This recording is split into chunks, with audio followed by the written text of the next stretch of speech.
So this is from PFF, every team's highest graded 2023 free agent signing.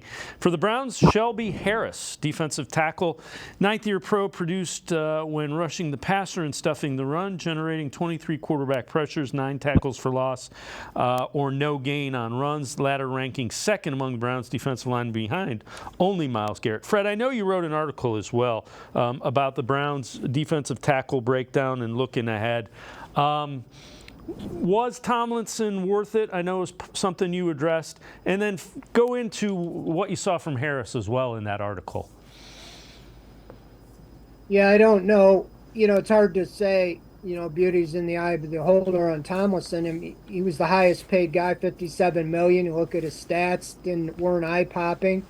I mean, I think he had 3 sacks in one game, and that might have been all of them for the year. But just his presence up front in the run game, for a while the Browns were number 1 in run defense.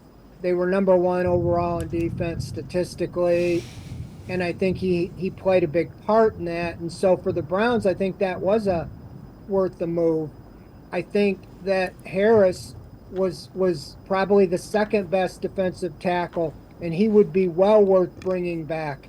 But like I said earlier, when a guy gets in their 30s, sometimes they wait around to see if they get better offers. And because you pointed out how well he graded out, he might think he's worth more than getting a 1-year deal. So if the Browns really want him, they might have to sign him to a 2-year deal and give him more than they want. That's where it comes back to the aspect, can you get a Chris Jones or a Christian Wilkins or somebody of that front, and then maybe backfill with a Maurice Hurst or some of the lesser expensive guys on a 1-year deal. But yeah, Shelby Harris played well, and he was a guy that we talked about wanting to get last year, and he didn't sign until the end of free agency. So hopefully they have a good relationship and he would want to come back. But they definitely have to fill those spots. I mean, it's not a given that you're going to be able to fill.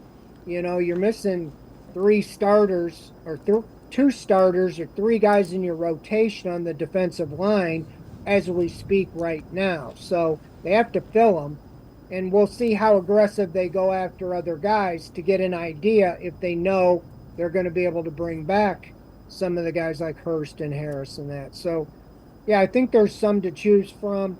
It's kind of like, in your eyes, what's most important?